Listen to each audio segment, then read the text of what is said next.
One of the biggest quarantine trends this season has been those Rube Goldberg machines. I'm sure you've seen them on social media, but it's like all of these household items set up so that a ping pong ball can run through a little maze and cook an entire meal for the family. Just crazy stuff, crazy chain reactions that happen to influence the next thing down the road to get to an awesome result. And that is exactly what we see in the book of Ruth. So let's dive in to the story of Ruth. Before we get deep into the story itself, I want to go through some of the main themes and the main characters of the book of Ruth. Well, first of all, the book of Ruth, it's from the Old Testament, and it starts out with the story of loss and famine. And it starts there in that type of darkness, but then through the end of the story, we see the ways that God brings hope and light into that situation. In the book of Ruth, there are two main themes that I want us to think about. And the first one is Hesed. Everybody say Hesed. You need that like throaty Hebrew H sound. And Hesed, it means loving kindness or this deep, loyal love. And we see this all throughout the book of Ruth. And actually, it is what we see kind of starting the chain reaction of the Rube Goldberg machine in the book of Ruth. And we see it in the individual relationships between the different characters, but also when we take a step back, we can see God working through Hesed in the macro level of the story. And that allows us to take hope from the story as well for our own lives. The second theme is a guardian redeemer. You see, in that time, if a family lost all of its possessions or there was a threat of losing the family line, that family might not have authority or agency anymore. The society in that time was structured in such a way that possessions and family line were so important to making that family whole. And so often what would happen if possessions were lost or if there were no sons born to a family, they would need to have a guardian redeemer step in either through law or by marriage to bring restoration to that family. And so in that time, being in that situation was a state of darkness. It was fear, it was scary that going forward, this family wouldn't have any rights or authority.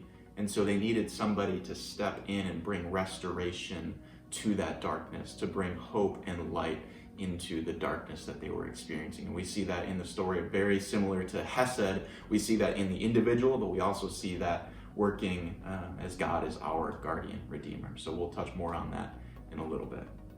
Let's jump into the three main characters of the book of Ruth. The first is Naomi. She is a wife and mother of two sons. She's a Hebrew woman living in Bethlehem.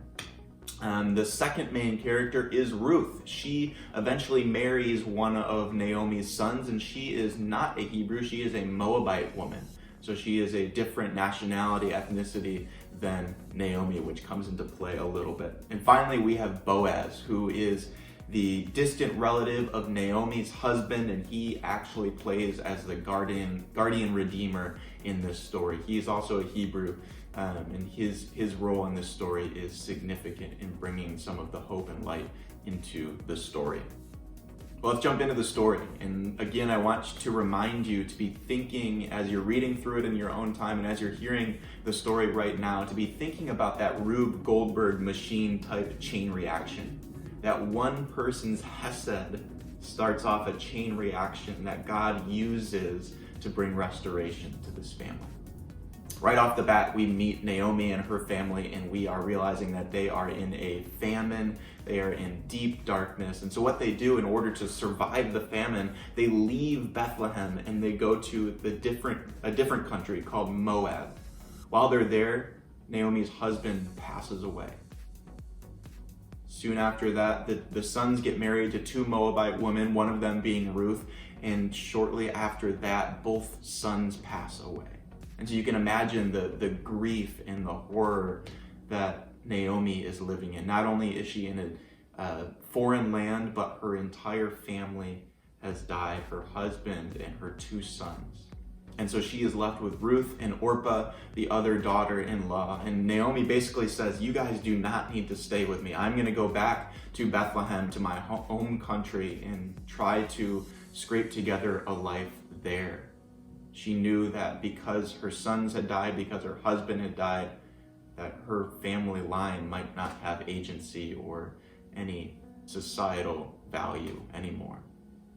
And so she thought these young women, they should go and find husbands in Moab. They should continue their lives because they have so much ahead of them. But Ruth wouldn't do that. Ruth offered the first extension of Hesed that we see in the book of Ruth. She stayed with Naomi. And in staying with her, that meant she was going to leave her home country of Moab and go back to Naomi's country, Naomi's city of Bethlehem, and uproot her life that she was familiar with and go somewhere completely different.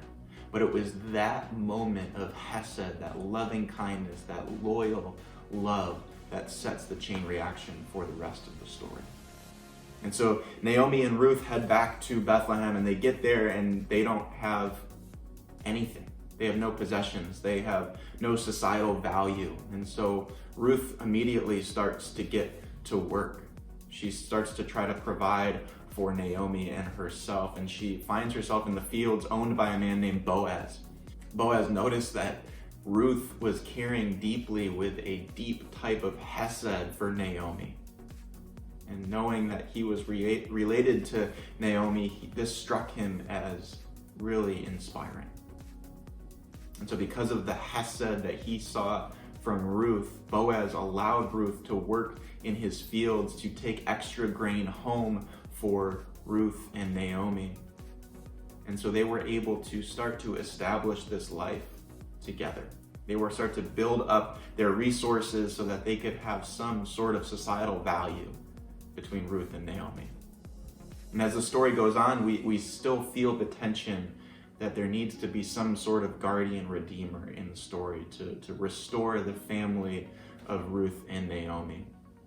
And the Hesed that Ruth showed Naomi and that Boaz showed Ruth and Naomi just continues to grow, and God continues to use those chain reactions back and forth with one another. And it gets to the point where everybody finds out that Boaz and Naomi are distant relatives through Naomi's husband. And so what that means is that Boaz could be the guardian redeemer for the family. And as it turns out, that's exactly what happens. Boaz and Ruth get married, and the agency to the family is restored because of the chain reaction of the Hesed that happened. You see, what happens when we can treat others kindly with a deep type of love, other people around us see that. And the Lord can use our simple actions as inspiration for those around us to bring hope and light to their stories as well.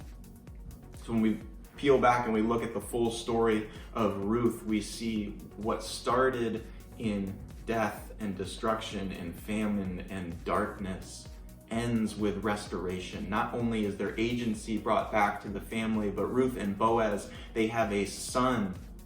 And so what that means is that the family line can continue. And for Naomi, that son poetically symbolizes the sons that she lost. And so in the legal and societal restoration, there was a restoration of sorts with the birth of the new baby boy named Obed.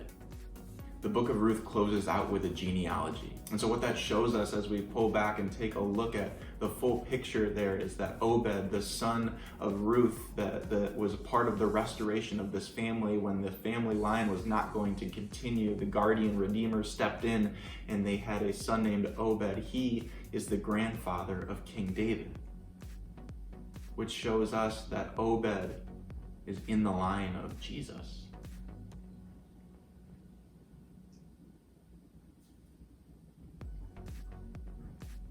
And so Ruth is just an amazing Rube Goldberg machine story of what happens when we can step out into faith and offer one another kindness and love.